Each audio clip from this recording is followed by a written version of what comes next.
All right, man. All right, let's do it, man. All right. Ladies and gentlemen, welcome to Sixers Postgame Live on Twitch right now, on YouTube, Apple Podcasts, and all other podcast platforms. But we are live on Twitch right now because of our YouTube live streaming suspension currently. Thank you to everybody currently on Twitch with me right now. 122 people. Join us live on Twitch for the post-game lives and all the watch-alongs. Twitch.tv/runitbackphilly. The Sixers win, but did we want them to win? Quentin Grimes almost had a damn 50-point game. And Paul George had a performance that we would have loved for him to have the whole season. Now that we don't want you to have that performance, especially clutch in the fourth, what do? We're going to talk about all of it, but I first got to tell you, this is brought to you by our friends at betUS. Right now, you can get 150% deposit bonus on your first deposit and 125% on your next two, up to $2,000 by using promo code YouTube150. We are live on Twitch right now, but it will be on YouTube. That promo code is YouTube150. And on betUS, the 76ers at halftime were a plus 4.5. We had people betting on the Warriors because they were convinced that the 76ers were going to tank the second half. The 76ers did not tank the second half, and they actually won the game. You can bet against the Sixers as much as you want for the rest of the season with them tanking on betUS. Again, 150% deposit bonus on your first deposit, 125 on your next two, up to $2,000 by using promo code YouTube150. Way to go, stupid Sixers. You can't even tank right. You can't even tank right. The Philadelphia 76ers win 126-119 against the Golden State Warriors. The Golden State Warriors had won 7 out of 8 games. The Philadelphia 76ers had lost 9 in a row. The Philadelphia 76ers are now tied for 7th worst record in the league with the Brooklyn Nets at 21-38. They just lowered their chances of getting a top 4 pick by about 6%, but there is 24 games left in the season for them to tank and possibly keep their first round pick, because this season is over as they have shut down Joel Embiid for the remainder of the season. And Stephen A. Smith was right. He was right. At halftime, Stephen A. Smith said, Paul George should also be shut down for the season. You look sluggish. Just go home. That's what Stephen A. Smith said. He said, just go home. Paul George was not shut down for the season, and he wasn't great in this game. He gave you a solid Tobias Harris performance at 17 points, 6 for 13, 8 rebounds. He wasn't, I guess, god-awful. He was actually a plus 14, if you look at the plus-minus. So the Paul George lineups were winning in this game. But the worst part about it is that Paul George hit a clutch step-back mid-range jump shot, heavily contested, with 30 seconds left in the game to make the game a 2-possession game and basically put the Golden State Warriors away. So all season long, all we want is Paul George to have a positive impact on the game. All we want all season long is for $200 million podcast P to look like he cares, right? and affect the game and help the 76ers to win, right? But once they finally accept that they're not going anywhere, they shut Joel Embiid down for the season.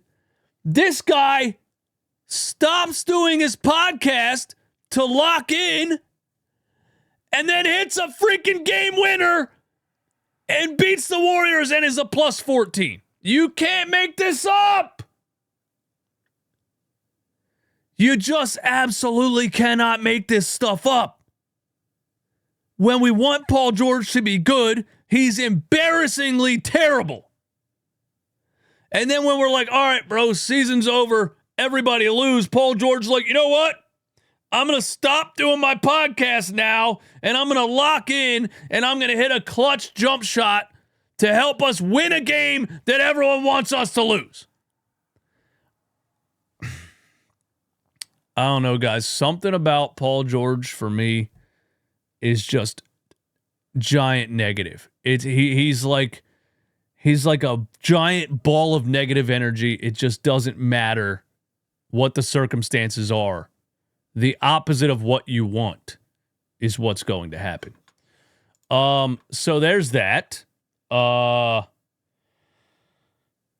Grimes was fun in this game, man. Quentin Grimes had 44 points in this game. Quentin Grimes had 44 points in this game. And just an array of every kind of bucket you could ask a player to give to another team. He gave the Warriors every kind of bucket there is. From 3 off the catch, from 3 off the dribble, from 3 off the step back, the mid-range, the floaters in the lane, and countless layups through contact. Didn't even get nearly as many foul calls as he probably should have got in the game. But I'm going to be honest with you guys. I did not know Quentin Grimes had this level of offense in his game. I didn't know he had this kind of bag. Quentin Grimes is what, 24 years old? How old is Quentin Grimes? Quentin Grimes is 24 years old. And he has the ability to score 44 points in an NBA game. And really, the Sixers were trying their damnedest to help him get a 50-point game. You know, that towards the end there, he got fouled on a 3 by Draymond Green. He missed 2 out of 3 free throws. That would have given him 46 if he made all of those.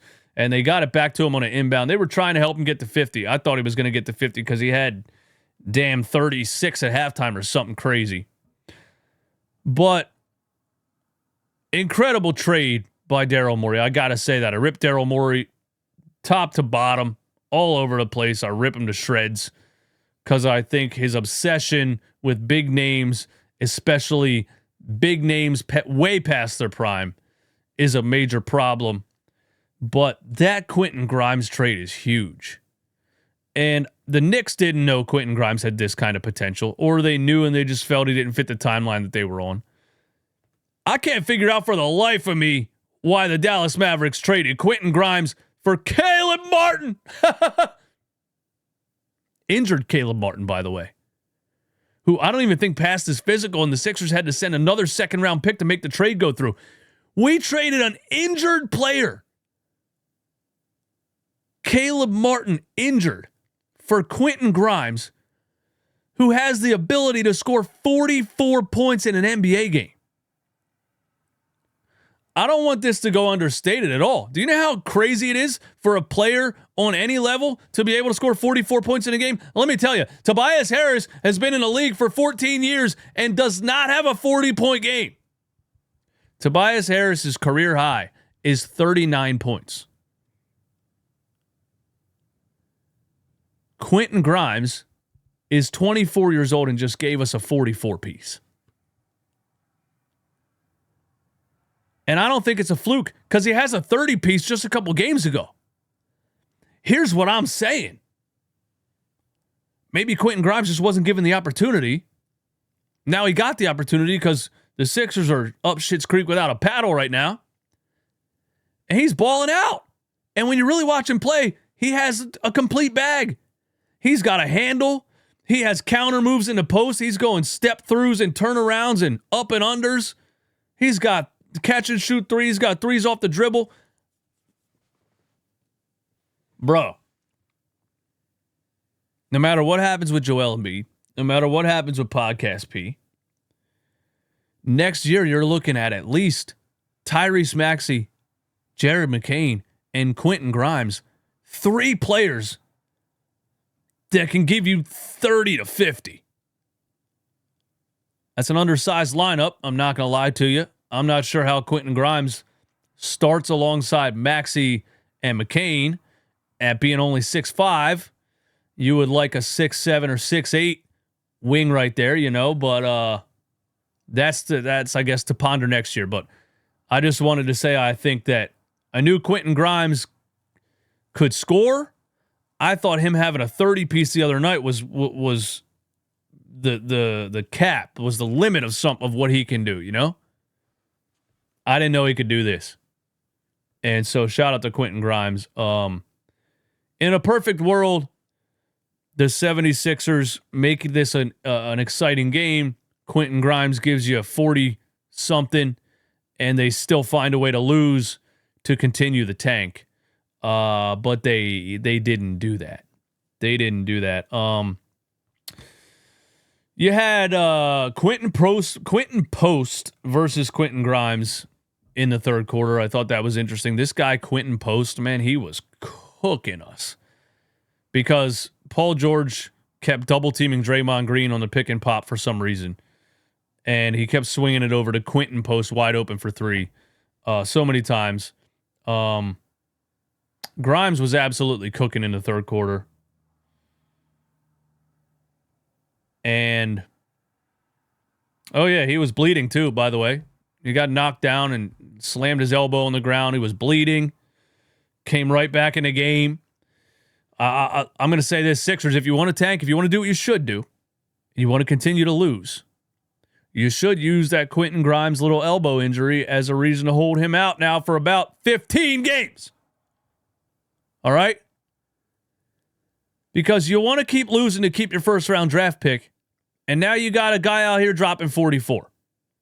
We can't be having that. Look, Tyrese Maxey was 2 for 14. He was 0 for 2 from 3. Tyrese Maxey, who can give everybody in the NBA buckets whenever he wants to, scored 5 points. You're going to tell me he didn't try to do that?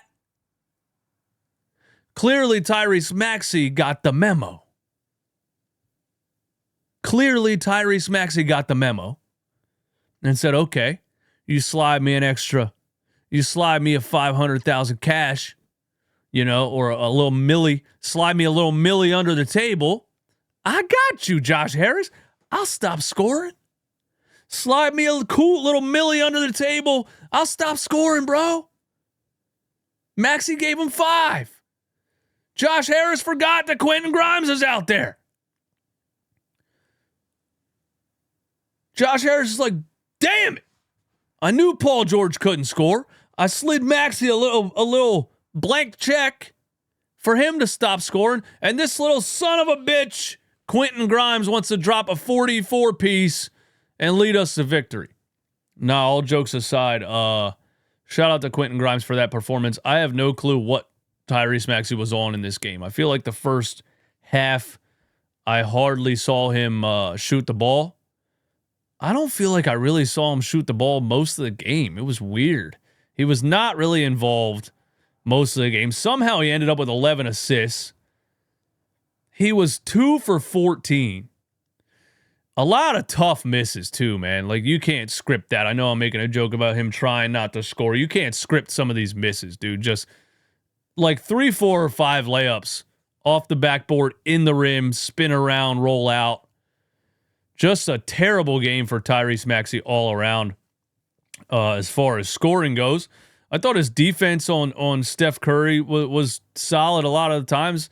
Steph was cooking in the first quarter and the whole first half, and we held him to what, dude? We held Steph Curry to what in the second? You know what I mean? Let me go to NBA.com and get the. Let me go to NBA.com and get the quarter by quarter stats. Because Steph Curry had 12 in the first quarter. I mean, he was on one, bro. Where the hell's Sixers Golden State? There it is, box score. Steph Curry was on one in the first quarter. He had 12 in the first. He kept going. He was to the point where he was hitting threes and just turning around and walking away. I thought Steph was about to give us a 40-piece. You know, he just had 56 a couple of nights ago. I can't get the quarter-by-quarter stats on NBA.com yet. It only pops up a couple minutes after the game. But Steph Curry finished with 29. He was a plus 12. 29 and 13 this guy had at 37 years old. But really, look at that roster, man. That's really sad when you look at how Steph Curry's playing and just his legendary status, and now you look at this roster and you say, wow. Steph Curry, Draymond Green, and then, I mean, who, dude? Brandon Pajemski, Gary Payton II, Buddy Hield, Kevon Looney, DjEastwoodSports Santos, Kevin Knox II, Pat Spencer, who I'm still convinced is the ball boy. They ran out of players, and they put Pat Spencer on the floor. Number 61? Dude, I didn't even know you could get an NBA jersey number 61. That's an offensive lineman number. But Jimmy Butler didn't play. It says DNP coach's decision. That seems kind of weird. Why would it be a DNP coach's decision? I get it. What was Jimmy Butler? Let me know in the comments why Jimmy Butler didn't play in this game. But Steph Curry did what he could. But I think we slowed him down in the second half versus the first half. I guess that's what I was trying to say. All right. And in the fourth quarter, the Warriors start to make a comeback because the Sixers were up 11, 12, 13. And we're like, what are we doing? Like, yeah, it's fun. Grimes is cooking, but we don't want to win. What are we doing? Warriors start to make a comeback. Grimes keeps scoring. Yabusele decides, I'm going to start scoring now, hitting threes in the corner. A smothered three in the corner with Draymond Green in his grill at the shot clock buzzer. Gershon Yabusele. Now, real talk, shout out to Gershon, man. He's wearing the rec specs after he got poked in the eye a couple of games ago. He's been, really just a warrior the whole season, and then had a little bit of a rough patch. And last game, Nick Nurse brought David Roddy in the game before Gershon Yabusele. I don't know if he was still injured or what. If not, that's a fireable offense. Add it to the list of Nick Nurse's fireable offenses. But nice to see Gershon Yabusele get his game back in all seriousness. 18 points off the bench for him. Or did he start? I don't remember. Draymond, Yabu. Was he starting? I don't remember. 27 minutes, 18 points. 5 for 7 from 3. Yabusele was. And was a +4. And yeah, Grimes ruined the tank. Yabusele ruined the tank. Yeah. Draymond fouled Grimes with 56 seconds left. Paul George hits a clutch jumper. And then the Warriors inbound the ball. Roy Santos inbounds it to Draymond Green, who passes it back to him while he's still out of bounds. I don't know if I've ever seen that happen in an NBA game. That sounds ridiculous, but it happened, and the Sixers, unfortunately, win. So you know what? Here's what we're going to do. We're going to go over to our favorite website, tankathon.com, and we're going to check to see where the 76ers are after that unfortunate victory.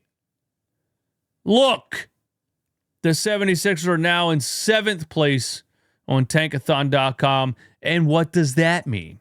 That means their draft pick goes to OKC.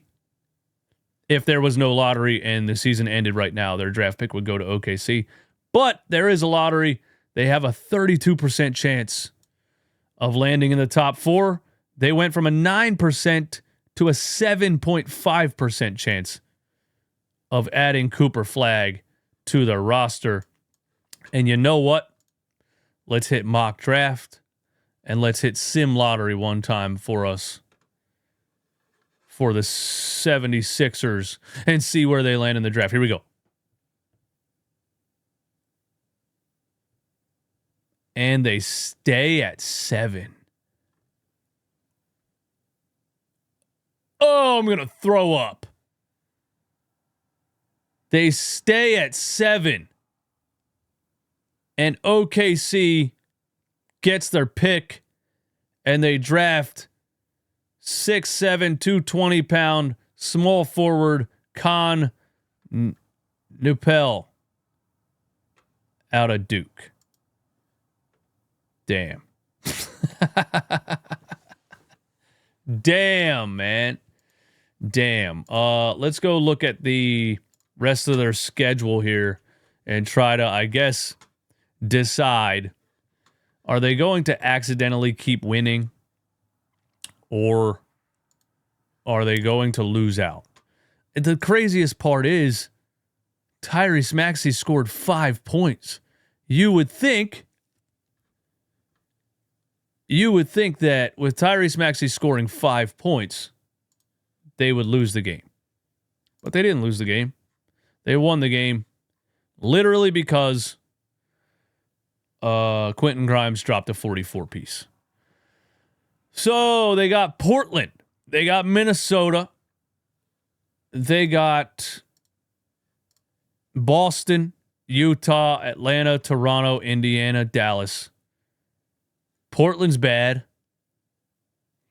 Minnesota's up in the air. Boston should wipe the floor with them.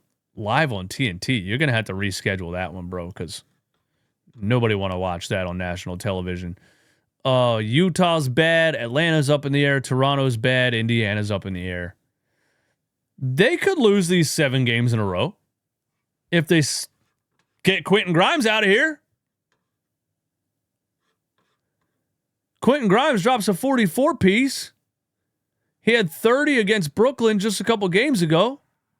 Bro, what are you doing, man? We need Grimes to chill out. We'll see, man. We'll see. We'll see, man. We'll see. But hey, I think that's all I have to say about this game. Thank you guys for hanging out. We are live on Twitch right now. We'll do a little Q&A in the Twitch chat before we get out of here, man. Let's do that. 93 people still in the Twitch stream. Let's do a little Q&A in the Twitch stream before we get out of here. Yeah, let's do that. And shout out to everybody if you're listening on Apple Podcasts, Spotify, or if you're tuning into the YouTube show, which is posted right after this is live on Twitch. I will post it on YouTube. Pacers taking that game easy, somebody says. I hope so. But why? Are you a Pacers fan? Portland is playing good. All right. But the Warriors were playing good. The Warriors won 7 out of 8. That was with Jimmy Butler, though. They played without Jimmy Butler tonight. And we end up with an unfortunate Sixers victory. Philly Dilly 1024, shout out to you, said Grimes in his post-game interview said, we still have some games to win so we can make the play-in. Oh my God, bro. You see what I mean? I told you guys, bro. Players don't tank. Management can put bad lineups on the floor intentionally to try to lose. Management can sit players for the rest of the season with fake injuries. Not that Joel Embiid's is fake. That's very real injury. But they could sit Paul George with the pinky. They could do some other things if they really wanted to lose.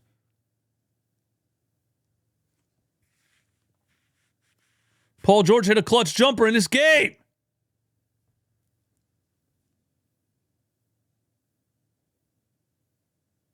They want to win. Daryl Morey's not lying. Josh Harris is not lying. They're trying to win to get into the play-in tournament. Why?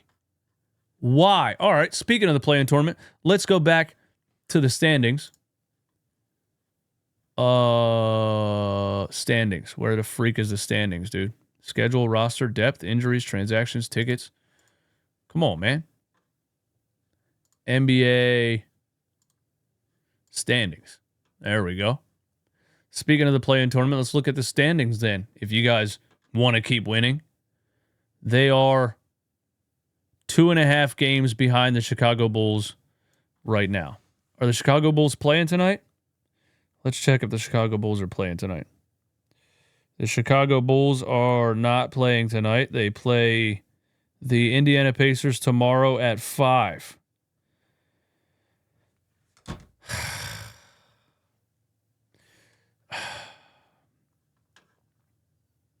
Does anybody believe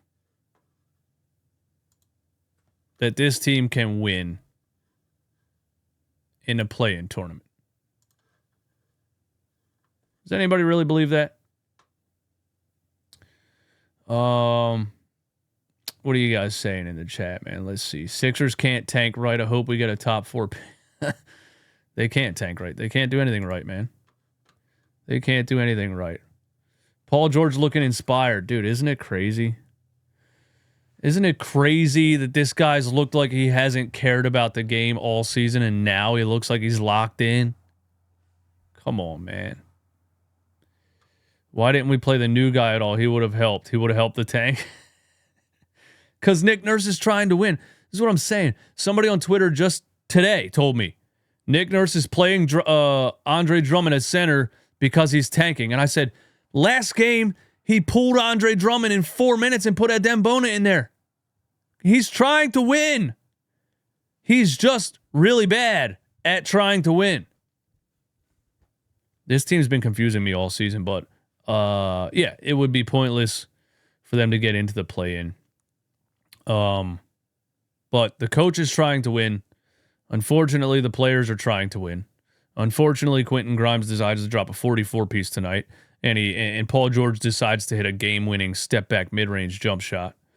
Got to punt the season, but I agree the players want to win. You can't punt the season. How can you? They already punted the season. They put Joel Embiid out for a season. Now they're going to start winning games like a bunch of dumbasses. They can bring Lowry back. They need him more than ever.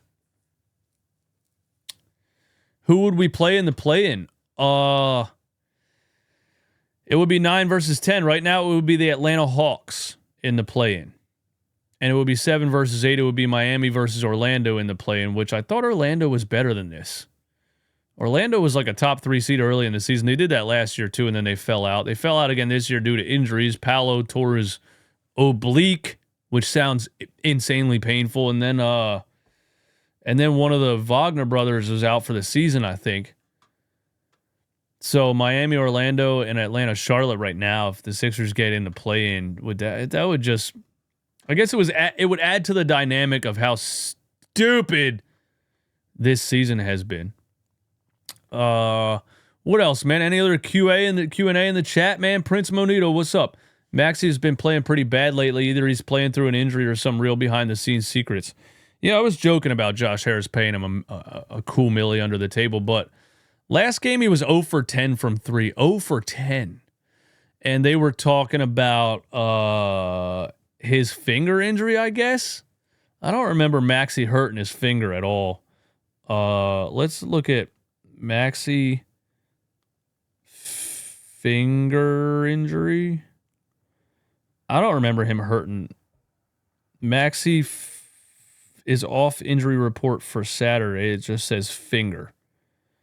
That's a fantasy basketball thing. Is Tyrese Maxey injured on Google? Maxey has been dealing with a right finger sprain, much like Paul George, but it appears he will continue to play through it. So with Tyrese Maxey playing as poorly as he's played, at least we do have a little bit of an explanation. He's dealing with a finger sprain on his shooting hand, by the way. Paul George's pinky sprain is on his non-shooting hand, which shouldn't affect your shooting, really. But yeah, Maxey's playing with a finger injury. He was 0 for 10 from 3 last game. He scored 5 points tonight. Maybe it's time to shut down Tyrese Maxey for the year. Maybe it's time to shut down Paul George. Yo, wouldn't that be funny? That would be the most obvious tank job. If directly after the Sixers won a game that they shouldn't have won, they sit Paul George and Tyrese Maxey for the season with finger sprains. That would be amazing. Let's see. Hawks would crush. Orlando fell off when Suggs went down. Orlando fell off when Suggs went down. They fell off when Banchero went down, didn't they? But I mean, Suggs went down also. I agree with that. I forgot about Jalen Suggs' injury. You thought the Hornet Prince Monito, you thought the Hornets were better than this? They've been tanking heavily. What in the world made you think the Hornets were any good? Who? Name a player. LaMelo Ball? Very talented scorer. That's about it. Which, by the way, totally off topic, but today I was watching a video on YouTube of the classic Chino Hills versus Mount Verde high school basketball game where, Mount Verde is the high school where all the top 100 recruits go to, right? Ben Simmons, D'Angelo Russell, RJ Barrett was playing in that game. And Chino Hills is just a public school in California. And the Ball brothers knocked off the best high school basketball team in the country. That was a great video. You should go YouTube that sometime. And LaMelo Ball was 14 years old. LaMelo Ball was 14 years old. And was getting buckets on the best high school basketball team in the country with high school All-Americans on it. I just thought that was incredible. Just an unbelievable, just natural talent. You can't, that's something you can't teach. A 14-year-old to be that good at the game at that age and that poised to be able to do that. I just wanted to say that. I talk shit about LaMelo Ball a lot because I don't think he's a floor raiser. But flat out basketball skills, dude, the kid is unbelievable, and he always has been. But yeah, the Hornets are terrible. I got a little off topic right there. What else, man? Let's see. Life Struff, first time chat. What's up? Thanks for coming through. All on Nurse, can't win or tank right. Players just seem to vibe with each other off court and can't accept the bad energy of phoning it in.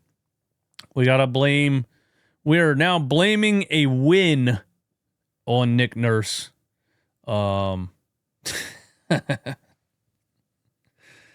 The players are dude, Grimes hit the buzzer beater at halftime and the players walked off the court all smiling and celebrating. Remember when they were losing to the Brooklyn Nets by 26 points and they started to make a comeback and the crowd was cheering and Paul George was amped up and they were celebrating? I was like, what are these guys doing? I'm not telling players to lose on purpose, but I don't know, man. But it is what it is. Players are gonna try to win. That is what it is, man. Maury's a liar, aka Alex on YouTube, is absolutely right here. He says we should have kept the corpse of Joel Embiid out there for the tank. We sat him down for this season. We immediately snap the 9-game losing streak, and we fall out of 6th place in the lottery to 7th. Well, it was a win. It was a great game by Quentin Grimes. Now we need to get back on track on Monday and start losing again. Yeah, LiAngelo played on that team too. All 3 Ball brothers. It was wild. I remember when it happened, but I just watched this YouTube video today, kind of recapping the whole thing. It was really cool to watch. Listen, man, thank you guys for tuning in to the live on Twitch. If you're watching on YouTube and you're not part of the Twitch channel, go to twitch.tv/runitbackphilly to catch all of the live watch-alongs and the post-game live shows. Subscribe to the YouTube channel if you're brand new. Follow me on, or find me on Apple Podcasts or Spotify, Run It Back Philly. Follow me on all social media. We are going to be covering the 76ers tank for the rest of the season. Maybe I think I need to get a tank commander hat to wear for the rest of the season. 24 games left. Hopefully we can lose all 24. Hopefully we can lose all 24 and get to the top of the draft. I'm going to be honest with you guys. The last thing I want in my life is a 76ers play-in game. Yeah, that's all I got. I'll talk to you guys soon. And if you want to double me up on the views, man, go over to YouTube when this is live and when this is posted and watch it again for me. You guys are the best. Thanks for hanging out. Seriously awesome that we got over 150 viewers on Twitch on the first one we did, man. I'll talk to you guys soon. Peace.